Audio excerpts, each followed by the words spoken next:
Hello everyone. நம்ம தமிழில் பேசும்போது இதுதான் எனக்கு வேண்டாம், இதுதான் எனக்கு வேணும், இதுதான் நான் வாங்கினேன் இப்படிலாம் சொல்லுவோம்ல. இதை இங்கிலீஷில் எப்படி சென்டென்ஸாக ஃப்ரேம் பண்ணலாம், எப்படி பேசலாம் அப்படின்னு சொல்லிட்டு பார்க்கலாம். ஃபர்ஸ்ட் ஒன், இதுதான் எனக்கு வேணும். இதுதான் எனக்கு வேணும் அப்படின்னு நம்ம சொல்லுவோம்ல. ஏதாவது ஒரு பொருள் வாங்குகிறோம் அப்படின்னா இதுதான் எனக்கு வேணும் அப்படின்னு சொல்லுவோமா. ஸோ இதுதான் எனக்கு வேணும்னு சொல்கிறத இங்கிலீஷில் சொல்லும்போது எப்படி சொல்லணும் அப்படின்னா, ஃபஸ்ட்டு வந்து இதுதான் அப்படிங்கிறத நம்ம ஃபஸ்ட்டு ட்ரான்ஸ்லேட் பண்ணுவோம். ஸோ இதுதான் அப்படின்னு சொல்கிறதுக்கு இங்கிலீஷில் this is what, this is what அப்படிங்கிறது தான் இதுதான் அப்படிங்கிறதுக்கு English translation. So this is what அப்படின்னா இதுதான் அப்படின்னு அர்த்தம். அதுக்கப்புறம் என்ன சொல்கிறோம், எனக்கு வேணும். ஸோ எனக்கு வேணும் அப்படின்னு சொல்கிறதுக்கு ரொம்ப ஈஸி. எனக்குன்னா ஐ, வேணும் அப்படின்னு சொல்கிறதுக்கு வாண்ட். ஸோ ரொம்ப சிம்பிளாக இந்த சென்டென்ஸ் எப்படி சொல்லலாம்னா, this is what I want, இதுதான் எனக்கு வேணும் அப்படின்னு நம்ம சொல்லிடலாம். இப்போ இதே இதுதான் எனக்கு வேண்டாம் அப்படின்னு சொல்கிறோன்னு வச்சுக்கோங்க. யாராவது ஒரு பொருள் நமக்கு வாங்கி கொடுக்குறாங்க, இதுதான் எனக்கு வேண்டாம் அப்படின்னு நம்ம சொல்லணும் அப்படின்னா, அதே மாதிரி இதுதான் அப்படின்னு சொல்லணுமா. ஸோ இதுதான் அப்படின்னு சொல்கிறதுக்கு திஸ் இஸ் வாட் அப்படின்னு நம்ம போட்டுறோம். ஸோ எனக்கு வேண்டாம் அப்படின்னு நம்ம இப்போ சொல்லணும். ஸோ எனக்கு வேண்டாம் அப்படின்னா எனக்கு அப்படின்றதுக்கு ஐ போடுறோம். வேண்டாம் அப்படின்னு சொல்கிறதுக்கு இப்போ வேணும் அப்படின்னா வாண்ட் அப்படின்னு போடுறோம். ஸோ வேண்டாம் அப்படின்னு சொல்கிறதுக்கு டோன்ட் வாண்ட் அப்படின்னு சொல்கிறோம். So this is what I don't want அப்படின்னா இதுதான் எனக்கு வேண்டாம் அப்படின்னு அர்த்தம். நெக்ஸ்ட் ஒன், இப்போ யார்கிட்டையாவது ஒரு விஷயம் நம்ம வந்து சொல்கிறோம், அவங்களுக்கு வந்து நம்ம சொல்கிறது புரியவே இல்லை. அப்புறம் கொஞ்ச நேரம் கழித்து அவங்க வந்து புரிஞ்ச மாதிரி ஒரு விஷயத்த சொல்கிறாங்கன்னா, இதைத்தான் நானும் சொன்னேன், இந்த அர்த்தத்தில் தான் நானும் சொன்னேன் அப்படின்னு நம்ம சொல்லுவோமா. இந்த அர்த்தத்தில் தான் நானும் சொன்னேன். ஸோ இதைத்தான் சொன்னேன் அப்படின்னு நம்ம வந்து சொல்ல போகிறோம். இதைத்தான் இந்த அர்த்தத்தில் தான் நான் சொன்னேன் அப்படின்னு நம்ம சொல்கிறோம். ஸோ அப்போ வந்து அதை ஃபஸ்ட்டு எப்படி சொல்கிறோம், இதைத்தான் அப்படின்னு சொல்கிறோம். ஸோ இதைத்தான் அப்படின்னு சொல்கிறதுக்கு திஸ் இஸ் வாட் அப்படின்னு நம்ம சொல்லிடுறோம். இதைத்தான் அப்படின்னா this is what.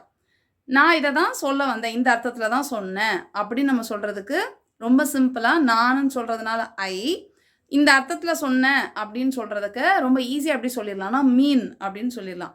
So this is what I mean அப்படின்னா இதைத்தான் நான் சொன்னேன், இந்த அர்த்தத்தில் தான் நான் சொன்னேன் அப்படின்னு சொல்கிறதுக்கு. இப்போ வந்து ஏதாவது ஒரு சுச்சுவேஷனில் நம்ம சொல்கிறத அவங்க வந்து புரிஞ்சிக்கல, ஆப்போசிட்டில் இருக்கவங்க புரிஞ்சிக்கல அப்படின்னா கொஞ்ச நேரம் கழிச்சு அவங்க புரிகிற மாதிரி ஏதாவது சொன்னாங்க, இதைத்தான் நானும் சொன்னேன், இதைத்தான் நானும் சொல்ல வந்தேன், இந்த அர்த்தத்தில் தான் நானும் சொன்னேன் இப்படிலாம் சொல்கிறோம் பார்த்தீங்களா. அதுதான் வந்து திஸ் இஸ் வாட் ஐ மீன் அப்படின்னு அர்த்தம்.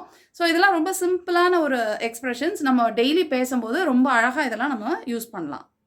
நெக்ஸ்ட் ஒன், ஏதாவது ஒரு விஷயம் வந்து நம்ம சொல்கிறோன்னு வச்சுக்கோங்க, நம்மளை வந்து அவங்க வந்து கேட்கவே இல்லை, கேட்காம ரொம்ப நாள் கழித்து நம்ம சொல்கிறது தான் கரெக்டு, நம்ம சொன்னது கரெக்டு அப்படின்னு வந்து புரிஞ்சுக்கிட்டாங்க.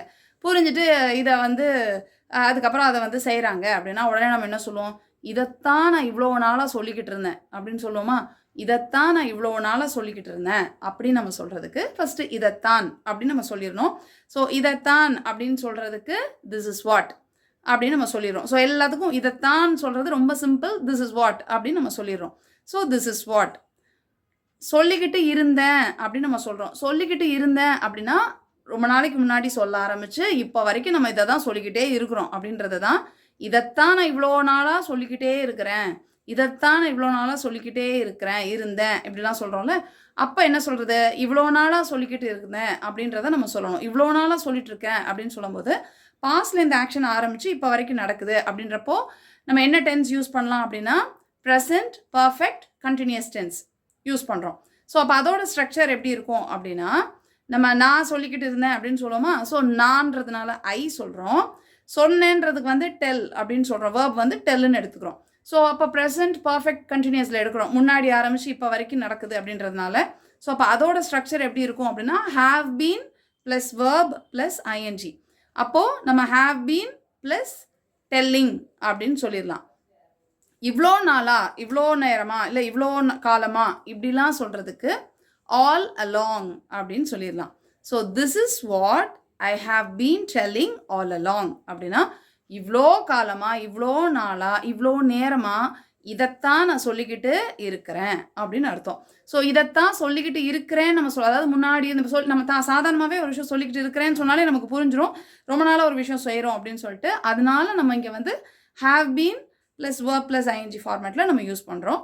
So this is what I have been telling all along அப்படின்னா இதைத்தான் நான் இவ்வளோ காலமாக இவ்வளோ நேரமாக இவ்வளோ நாளாக சொல்லிக்கிட்டு இருக்கிறேன் அப்படின்னு அர்த்தம். நெக்ஸ்ட் ஒன், இதை பற்றி தான் நானும் பேசிக்கிட்டு இருக்கிறேன், இதைத்தான் நானும் பேசிக்கிட்டு இருக்கிறேன் அப்படின்னு நம்ம சொல்கிறோம்னு வச்சுக்கோங்க. இப்போ நம்ம ரெண்டு பேர் பேசிக்கிட்டு இருக்கிறோம். புதுசாக ஒருத்தங்க வந்து அந்த ஒரு விஷயத்த ஆரம்பிக்கிறாங்க. அப்போ உடனே நம்ம சொல்கிறோம் இதைத்தான் நானும் இவ்வளோ நேரமாக பேசிக்கிட்டு இருக்கிறேன் அப்படின்னு சொல்லுவோம். இதைத்தான் நானும் பேசிக்கிட்டு இருக்கிறேன் அப்படின்னு.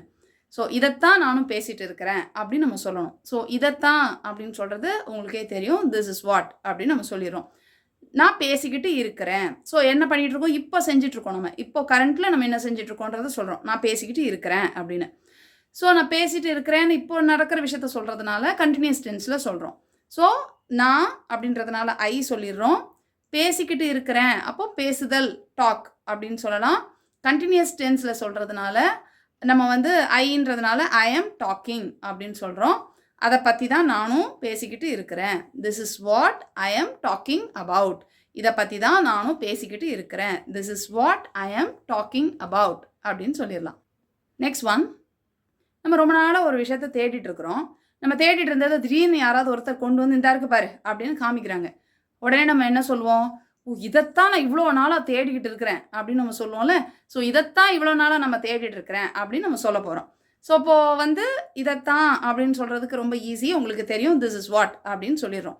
இவ்வளோ நாளாக இதைத்தான் தேடிட்டு இருக்கிறேன் அப்படின்னு சொல்கிறோம். ஸோ தேடிட்டு இருக்கேன்னா அப்போ என்ன முதலே ஆரம்பிச்சிட்டோம். இப்போ தேடிக்கிட்டு இருக்கல, முதலே தேட ஆரம்பிச்சிட்டோம். ரொம்ப நாளாக தேடுறோம்னு வச்சுக்கோங்க. நம்ம முக்கால்வாசி நேரம் நம்ம தேடுற பொருள் உடனே கிடைக்காது, கொஞ்ச நாள் கழிச்சு தான் கிடைக்கும். அப்போ வந்து நம்ம இதைத்தான் நான் இவ்வளோ நாளாக தேடிட்டு இருந்தேன் அப்படின்னு சொல்லுவோம்ல, அதை தான் நம்ம இப்போ சொல்கிறோம். ஸோ இதைத்தான் சொல்கிறதுக்கு திஸ் இஸ் வாட் சொல்லிடுறோம். நான் வந்து தேடிட்டு இருக்கிறேன்னா இப்போ பாஸ்ட்லேருந்து ஆரம்பிக்கிறோம், அதனால் ப்ரெசன்ட் பர்ஃபெக்ட் கண்டினியூஸ் டென்ஸ் சொல்கிறோம். ஸோ நான் தேடிட்டு இருக்கேன் அப்படின்னு சொல்கிறதுனால ஐ போடுறோம். இது வந்து தேடுதல் அப்படின்றதுக்கு உண்டான வேர்ப் வந்து சர்ச். ஸோ நம்ம வந்து ப்ரெசன்ட் பர்ஃபெக்ட் கண்டினியூஸ் டென்ஸில் வந்து ஹாவ் பீன் போட்டு சொல்கிறோம். So this is what I have been searching for. This is what I have been searching for. இதுதான் இவ்வளோ நாளாக நான் தேடிக்கிட்டு இருந்தது, இதைத்தான் நான் இவ்வளோ நாளாக தேடிக்கிட்டு இருக்கிறேன் அப்படின்னு சொல்கிறதுக்கு தான் this is what I have been searching for அப்படின்னு சொல்கிறோம். நெக்ஸ்ட் ஒன், இப்போ நம்ம யார்கிட்டையாவது நேற்று புதுசாக ஏதாவது ஒன்று வாங்கியிருக்கோம், ஒரு ட்ரெஸ் வாங்கியிருக்கிறோம், இல்லை ஏதோ ஒரு பொருள் வாங்கியிருக்கிறோம். நம்ம வந்து பேசிகிட்டு இருப்போம், நான் வந்து நேற்று இதை வாங்கினேன், அதை வாங்கினேன், இப்படி வாங்கணும், அதை கடைக்கு போனோம், எல்லா கதையும் சொல்கிறோம். சொல்லிவிட்டு திடீர்னு வந்து அந்த பொருள் வந்து நம்ம கையில் இருக்குது அப்படின்னா, நான் சொன்னேன் பார்த்தியா இதைத்தான் நேற்று வாங்கினேன் அப்படின்னு சொல்லுவோமா. இதைத்தான் நேற்று வாங்கினேன் அப்படின்னு இப்போ சொல்ல போகிறோம்.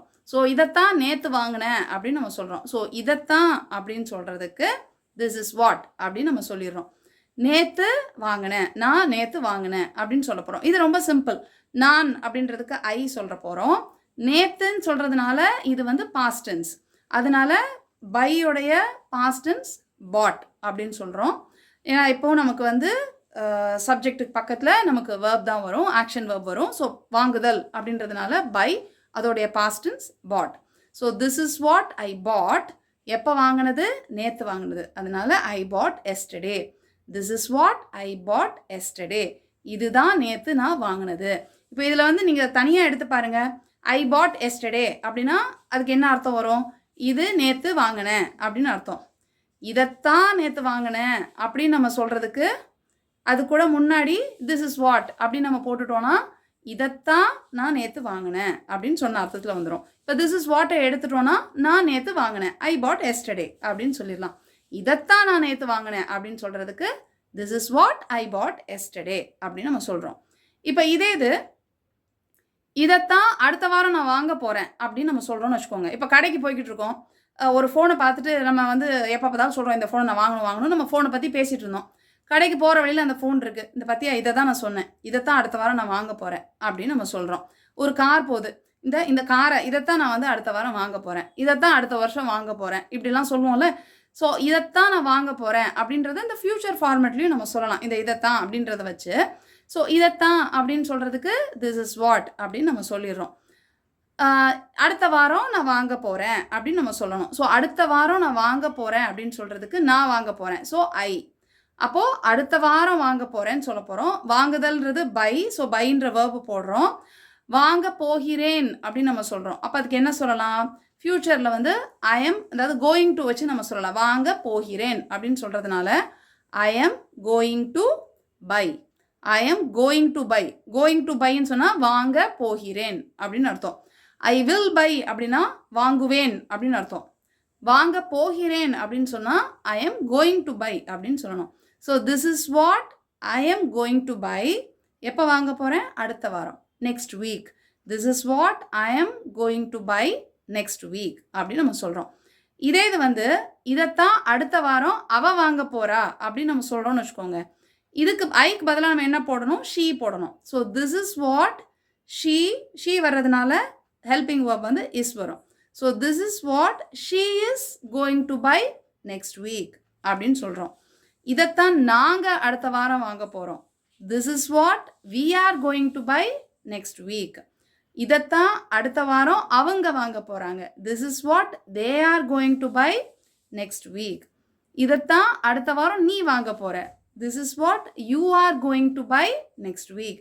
ஸோ ரொம்ப சிம்பிள் தான். நம்ம முன்னாடி உள்ள சப்ஜெக்ட் மட்டும் I, we, you, they, he, she எதுனாலும் அதுக்கேற்ற மாதிரி நம்ம போட்டு சென்டென்ஸ் ஃப்ரேம் பண்ணிடலாம். இப்போ ஒரு குட்டி குவிஸ். நான் தமிழில் சொல்கிறத இங்கிலீஷில் ட்ரான்ஸ்லேட் பண்ணி காமெண்ட் பண்ணிடுங்க. இதைத்தான் நான் சொன்னேன். நெக்ஸ்ட் ஒன், இதுதான் எனக்கு வேணும். நெக்ஸ்ட் ஒன், இதைத்தான் நான் தேடிக்கிட்டு இருக்கிறேன். நெக்ஸ்ட் ஒன், இதைத்தான் அவள் அடுத்த வாரம் வாங்க போகிறா. ஸோ ட்ரான்ஸ்லேட் பண்ணி காமெண்ட் பண்ணிடுங்க. இங்கிலீஷ் கற்றுக்கிற உங்கள் ஃப்ரெண்ட்ஸ் அண்ட் ஃபேமிலி மெம்பர்ஸ்க்கு மறக்காமல் இந்த வீடியோவை ஷேர் பண்ணிடுங்க. I'll meet you in the next lesson. Thank you. Bye.